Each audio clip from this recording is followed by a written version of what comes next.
해피 땡스기빙 이렇게 인사하면 교우들이 금방 회답을 하는데요. 하나도 들리지는 않습니다만 각 가정에서 또한 응답해 주시는 줄 믿습니다. 정말 특별한 한 해로 기억될 2020년입니다. 코비드-19 팬데믹으로 인해서 3월 15일부터 지금까지 우리는 전에 겪어보지 못한 그런 여러 가지 어려움을 겪어왔습니다. 육체적인 어려움을 겪은 분들도 많죠. 코비드-19, 코비드에 걸려서 고통받은 분도 계시고요. 또 그런 것은 아니지만 그래도 이 자가격리와 이 활동하지 못하는 것으로 인해서 어려움을 겪는 분들 많이 계십니다. 또한 정신적인 어려움, 코비드 블루라고 하는, 코비드 스트레스라고 하는 이런 문제로 해서 정신적으로 심적인 어려움을 당한 분들도 많이 계십니다. 뿐만 아니라 경제적인 어려움을 겪고 있는 분도 많죠. 특별히 개인 비즈니스 하는 분들, 이 사정이 언제 풀릴지, 그리고 앞으로 경제가 정말 언제 회복될지, 이런 문제들이 참 마음을 복잡하게 만듭니다. 게다가 관계적인 문제도 있습니다. 자가격리로 인해서 좁은 공간에서 함께 지내다 보니 서로 사랑하고 돌봐야 될 가족들이 오히려 더 관계가 나빠지는 그런 문제 겪고 있습니다. 그럼에도 불구하고 이 추수감사절이 우리에게 특별한 것은 그 모든 어려움을 그래도 견디고 오늘까지 지켜주신 하나님의 은혜에 감사합니다. 개인적으로 저도 지난 4월, 5월, 6월이 참 힘들었습니다. 주일마다 이 자리에 서서 말씀을 나누는 그때의 제 몸의 컨디션이 별로 좋지 않았습니다. 그런 과정을 거쳐서 이제 정상 회복이 되고 요즘은 그래도 정상적인 그런 컨디션으로 서게 되는데요. 돌아보면 그 몇 달 동안 매일매일 그 투쟁 속에 함께 해주시고 오늘까지 인도해 주신 것 감사를 드립니다. 게다가 이 어려움이 이제 곧 끝날이라고 하는 그런 소망이 이곳저곳에서 들려옵니다. 파이저와 모더나라고 하는 두 회사에서 95%가 넘는 백신을 개발하는 데 성공했다는 뉴스가 이미 알려졌습니다. 닥터 파우치 박사가 지난 9월, 8월만 해도 이 백신이 개발이 될 텐데 첫 번에 75% 이상의 효력을 가지는 백신이 나오기는 참 어렵다고 여러 번 계속해서 개발해야만 그 예방률이 올라간다 했는데 첫 번에 95%라니까 엄청난 그런 효과라고 볼 수가 있습니다.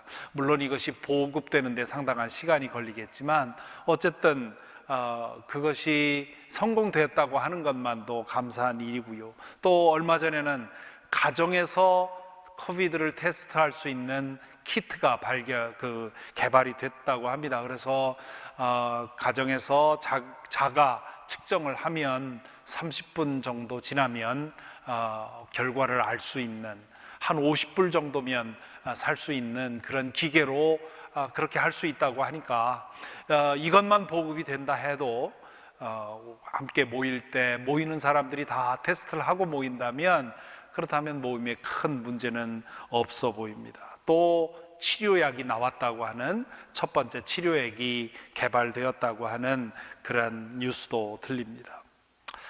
여러 가지 뉴스로 인해서 이제 몇 달만 견디면 이 어려움을 벗어날 수 있으리라고 하는 희망이 생겼죠. 우리 감사에는 두 종류의 감사가 있습니다. 하나는 때문에 감사하고요, 다른 하나는 그럼에도 불구하고의 감사입니다.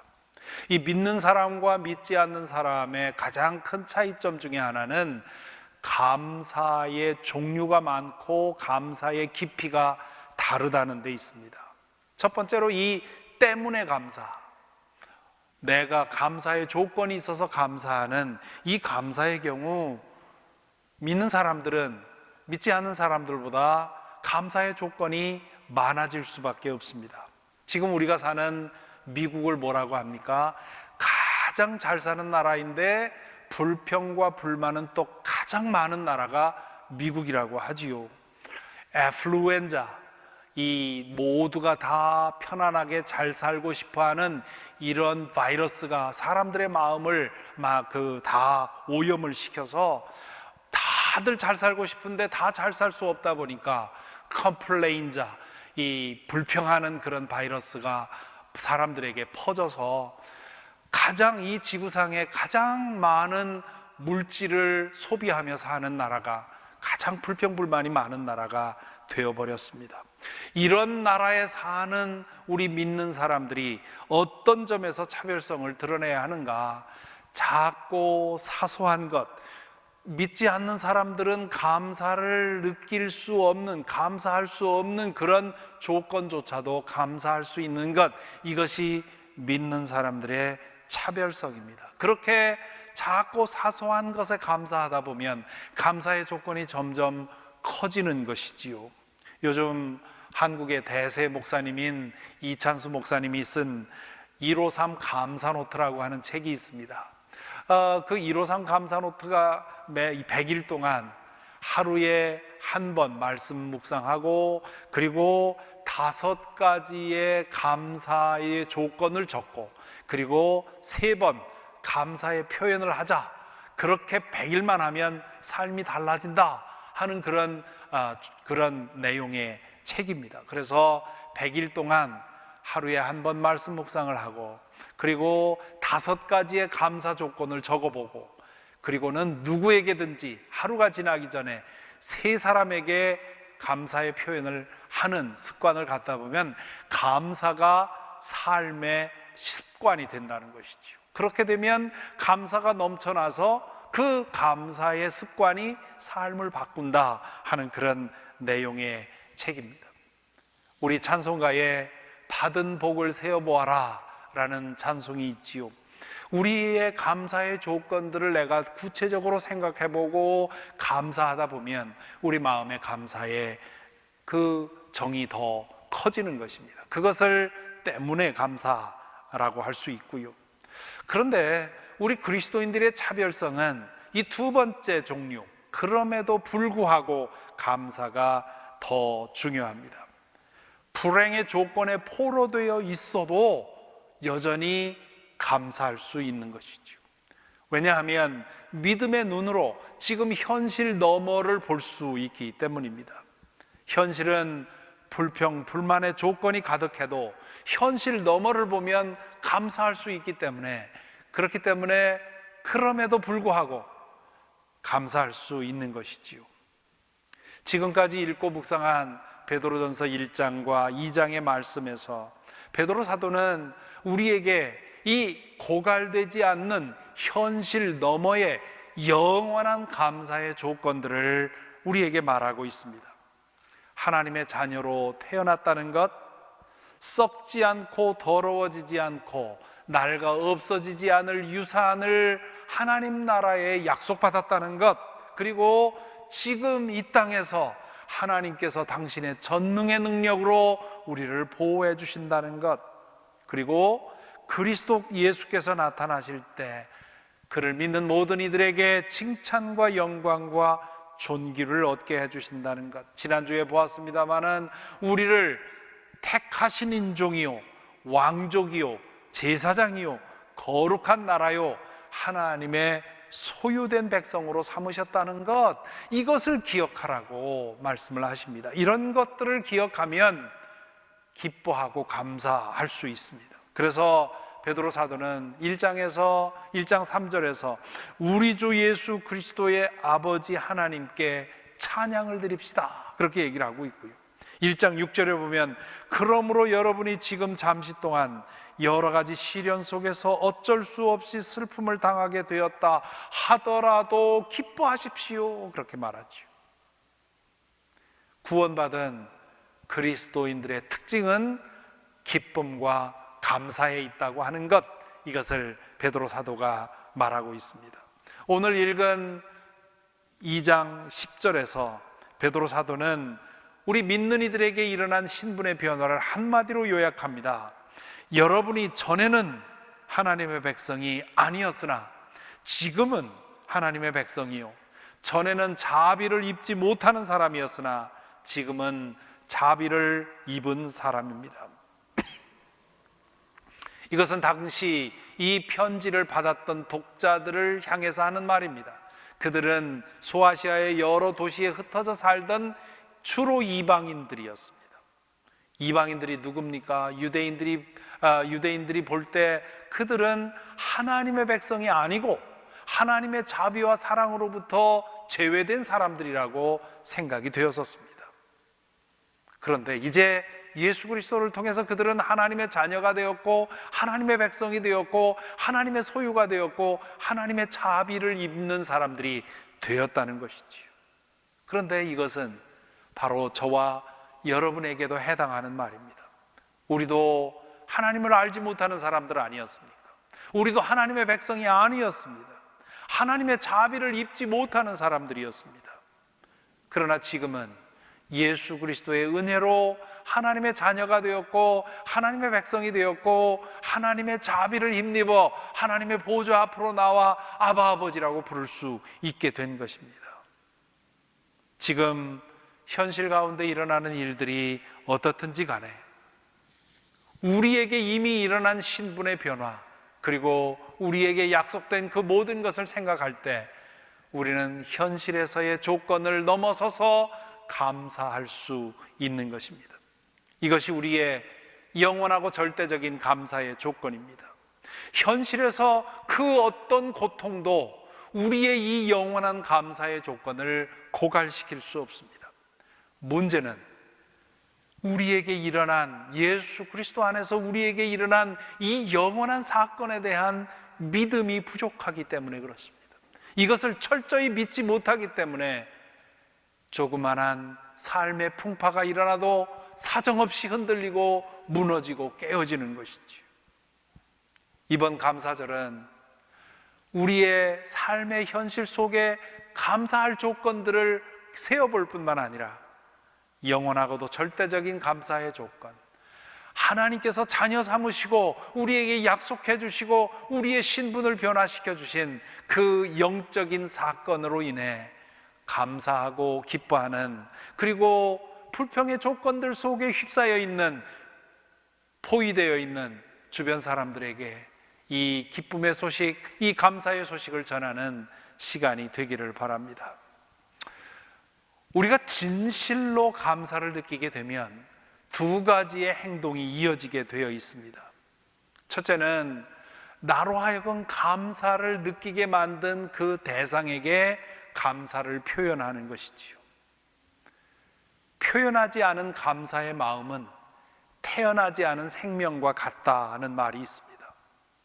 내 안에 아무리 감사의 마음이 넘쳐도 내 행동으로, 말로, 물질로, 선물로 표현하지 않으면 그것은 태어나지 않은 생명과 마찬가지라는 것이죠. 감사를 표현하는 행동은 그 감사를 더욱 풍성하게 만듭니다.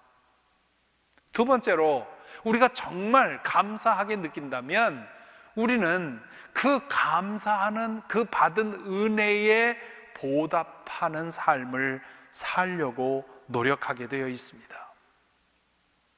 오늘 읽은 말씀은 하나님께서 은혜로 안겨주신 그 신분의 변화, 그리고 그로 인한 축복에 감사한다면 어떻게 살아야 하겠는가 하는 것에 대한 말씀입니다.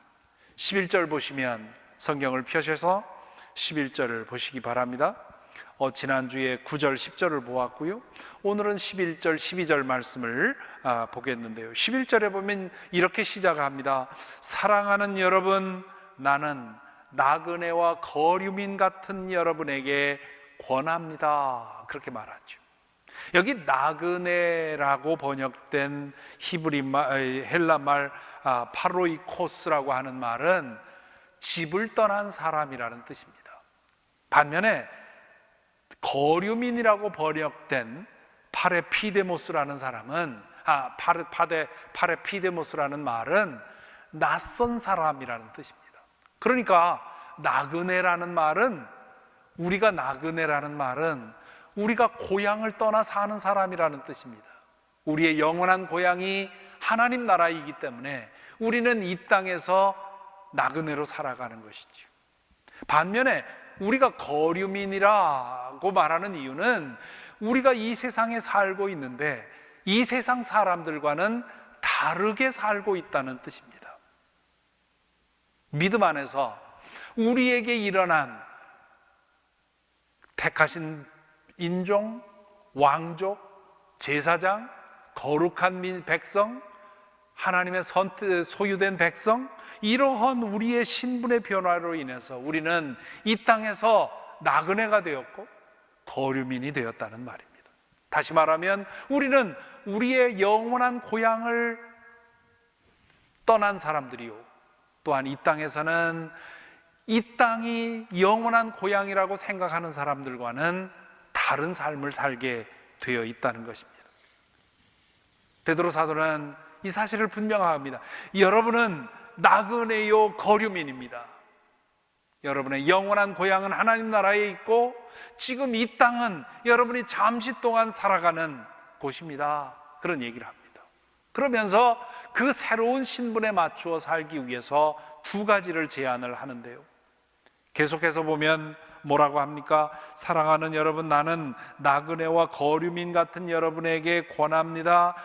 영혼을 거슬러 싸우는 육체적 정욕을 멀리 하십시오. 영혼을 거슬러 싸우는 육체적 정욕을 멀리 하십시오. 이것이 이 세상에 살아가면서 믿지 않는 사람들과 달라 보이는 첫 번째 이유입니다. 여기서 말하는 육체적 정욕, 이것은 우리 번역만 두고 보면 성적 욕망을 가리키는 것처럼 보입니다. 하지만 이 육체적 정욕이라는 말은 성적 욕망만이 아니라 제어를 벗어난 모든 우리의 욕망을 가리킵니다. 우리의 욕망이 길을 잃고 방향을 잃게 되면 성적 쾌락을 향해서, 성공을 향해서, 돈을 향해서, 명예를 향해서, 사치를 위해서, 쾌락을 위해서, 권력을 위해서 물불 가리지 않고 악행을 탐하게 됩니다. 여러 번 말씀드렸습니다마는 하나님께서 우리에게 주신 욕망이라고 하는 것은 좋은 것입니다. 원래는 좋은 것으로 주신 겁니다. 우리에게 성을 향한 욕망이 있기 때문에 부부가 결혼을 하고 그리고 그 결혼의 생활 속에서 서로를 위해 섬길 수 있는 그런 가능성이 생기는 것이지요. 성공을 향한 욕망이 있기 때문에 열심히 공부하는 것이고 열심히 일하는 것이지요. 그러니까 욕망이 있다고 하는 것은 그것은 사람이 살아있다는 뜻입니다. 하나님이 우리에게 주신 거룩한 선물입니다. 문제는 이 욕망이 우리의 죄된 마음으로 인해서, 우리의 죄로 인해서 지켜야 할 선을 넘어가려고 하고 한도 끝도 없이 만족을 위해서 노력하는 데 문제가 있습니다. 그것은 나를 망가뜨리고 세상을 어지럽히는 일이지요. 영혼을 거슬러 싸우는 육체적 정욕을 멀리 하십시오, 그렇게 얘기하는데, 여기 영혼을 거슬러 싸우는 이 영혼이라는 말은 하나님의 뜻을 따라 모든 행실을 거룩하게 살고자 하는 우리의 자아를 가리킵니다.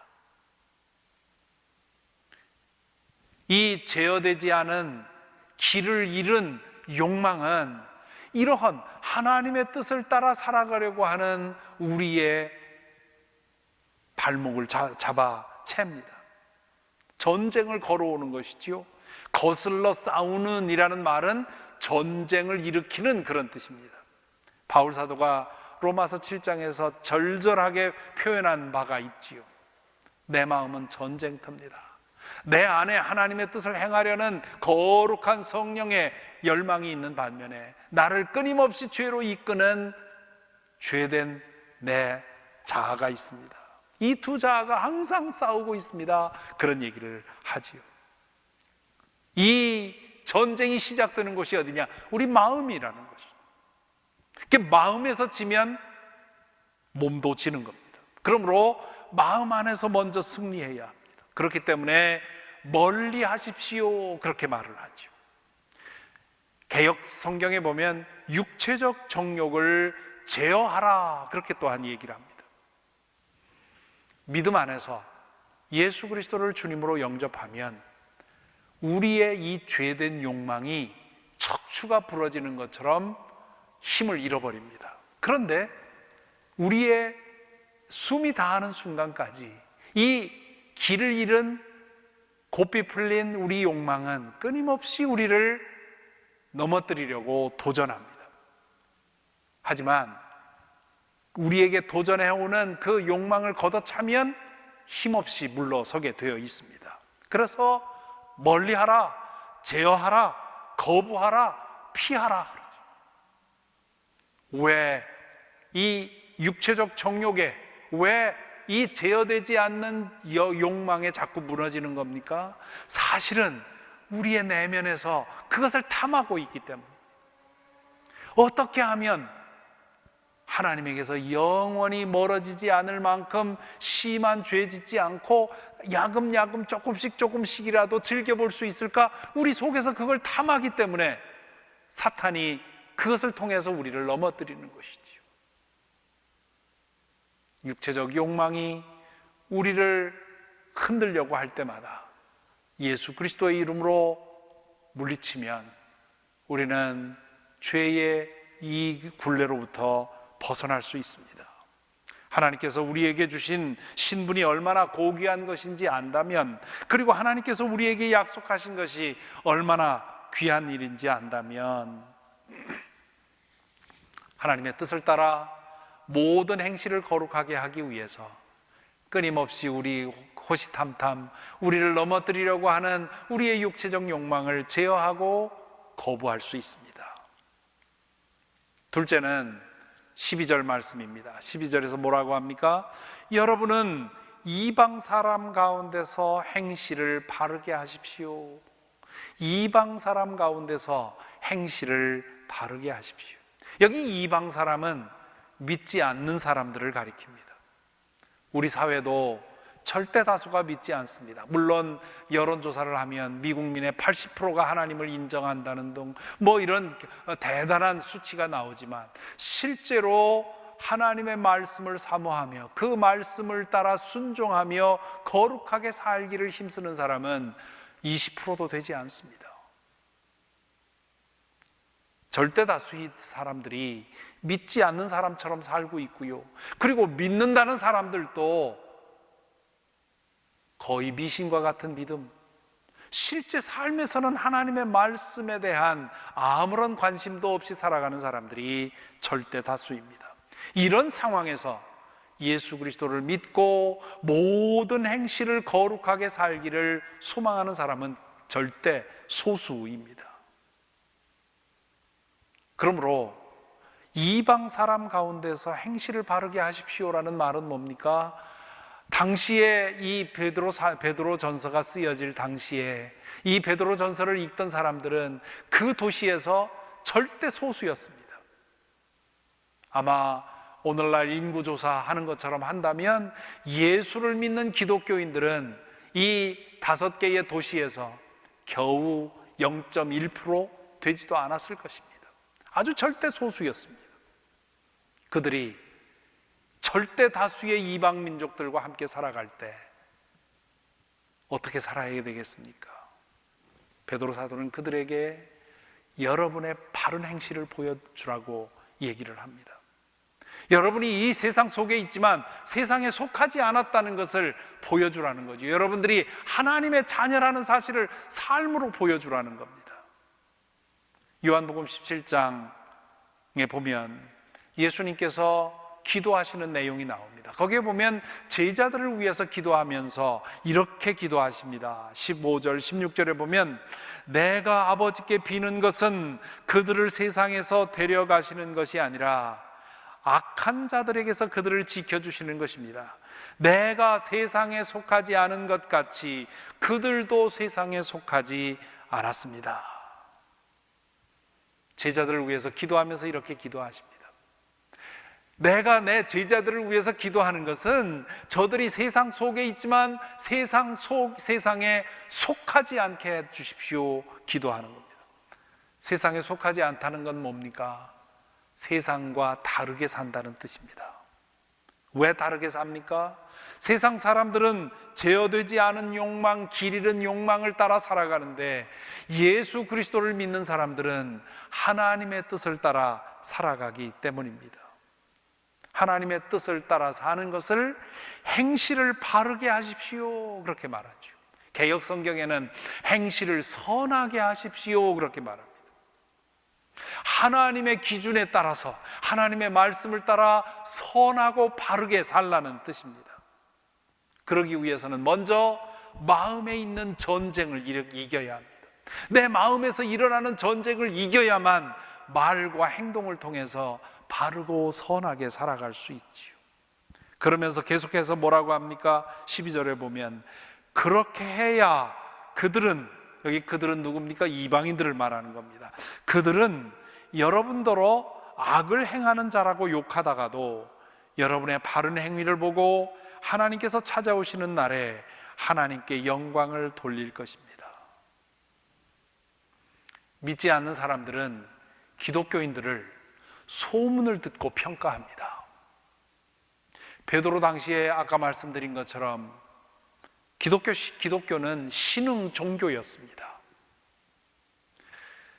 한 지역에 새로운 종교가 들어가면 그것에 대한 경계심이 생기고 거부감이 생깁니다. 그리고 그 경계심과 거부감은 그 새로운 종교에 대한 악소문을 만들어냈지요. 게다가 기독교의 복음은 얼마나 이상합니까?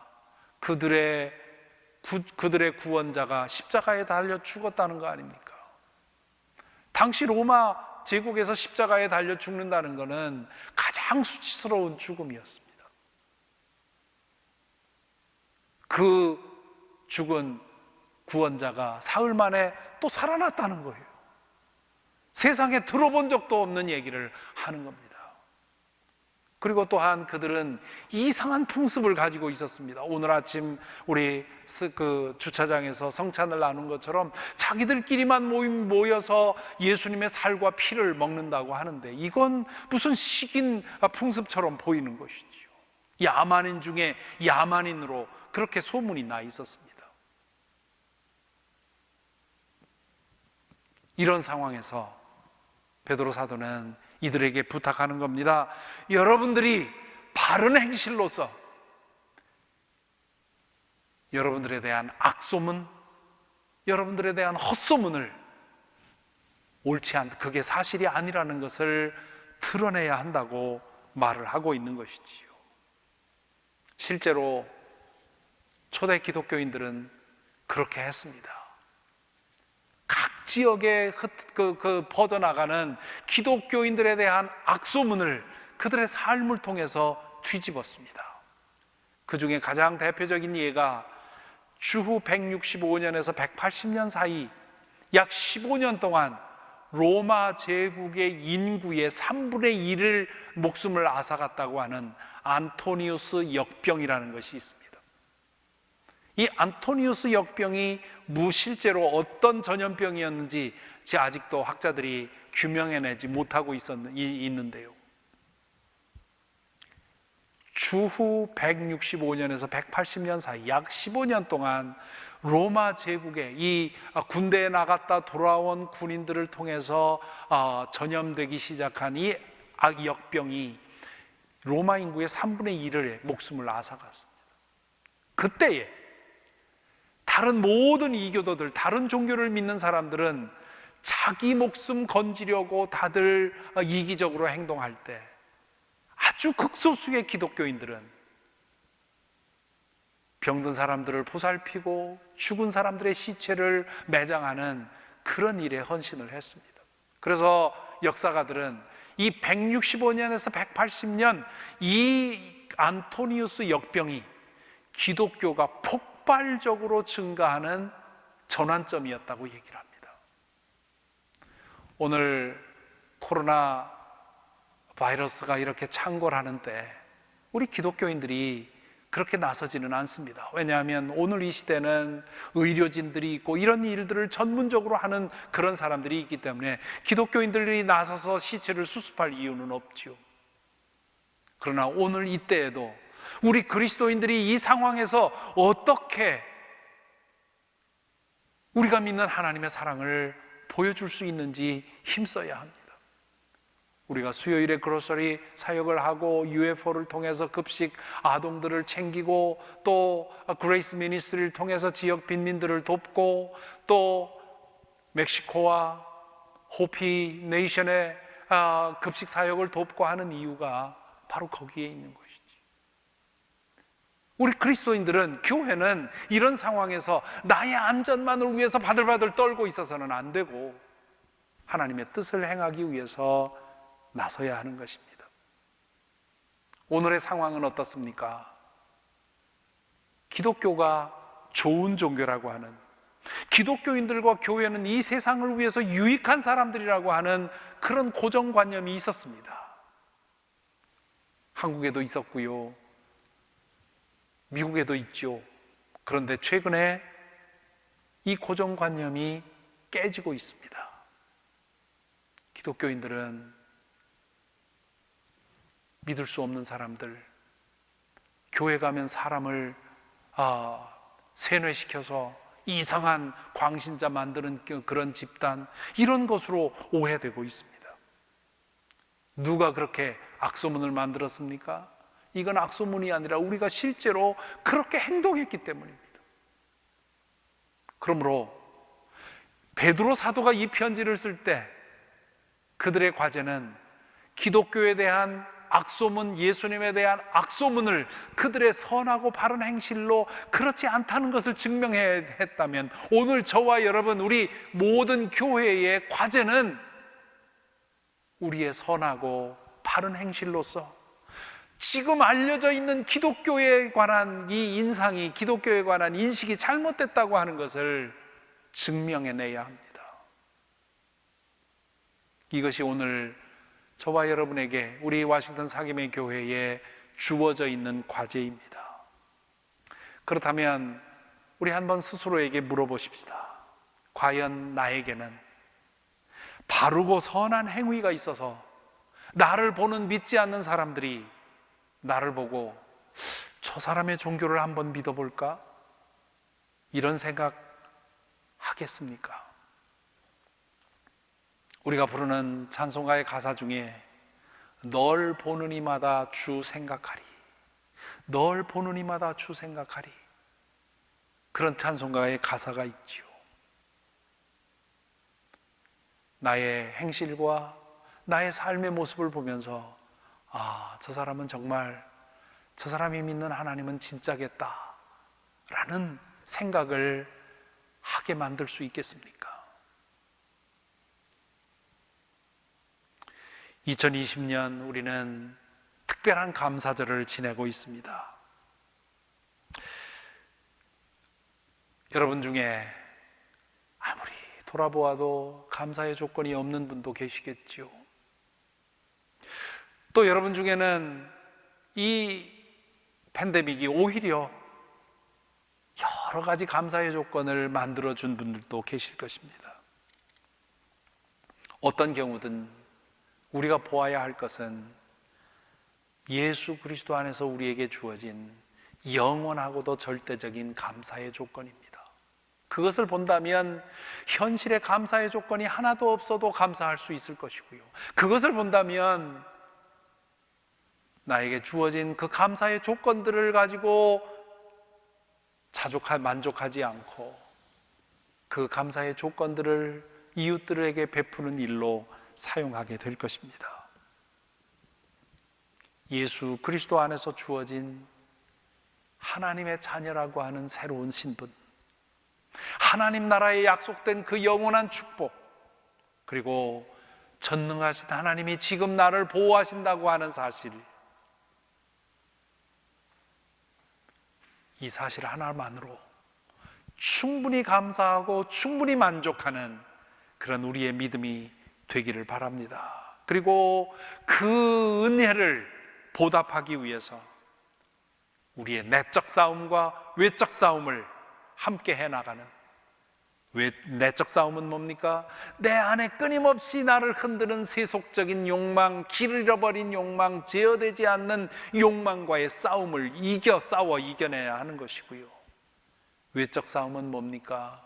이 세상에서 비록 때로는 손해보고 때로는 어리석어 보여도 바르고 선한 행실을 계속함으로써 과연 우리가 믿는 하나님이 참된 하나님이라는 사실, 과연 우리가 믿는 것이 진리라는 사실, 과연 구원과 생명의 길이 저기에 있다는 사실을 우리의 삶의 증거로서 보여줄 수 있는, 우리가 정말로 우리에게 주어진 그 구원에 감사한다면 이러한 삶의 열매로 이어져야 할 것입니다. 2020년 이 특별한 감사절이 이 두 가지의 결심을 새롭게 다지는 그런 계기가 되었으면 좋겠습니다.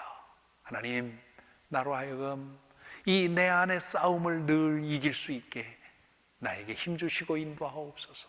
그리고 착하고 바른 행실로 내가 믿는 하나님이 어떤 분이신지를 내 삶을 통해 드러낼 수 있게 하옵소서.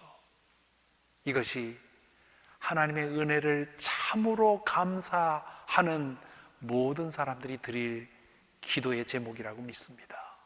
이 기도로서 여러분의 감사절이 더 의미 깊고 더 충만한 그런 시간이 되기를 간절히 기원합니다.